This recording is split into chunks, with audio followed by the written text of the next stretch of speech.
In this video, I'll be answering a common question about microwave ovens. Do microwaves kill all the bacteria in food? In other words, does microwaving food sterilize it? The answer is no. Microwaving food does not automatically kill all the microorganisms in the food. But it's easy to see why people may think microwaves sterilize food.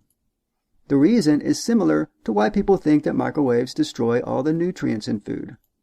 Since microwaves are a form of radiation, and radiation is used to kill bacteria in food products, microwaves must kill bacteria. Microwave radiation is not ionizing radiation.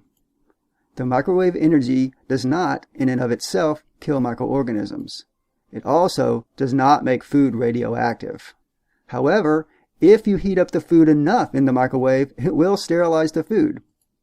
This can be said of any sufficient heat source, though including the stovetop.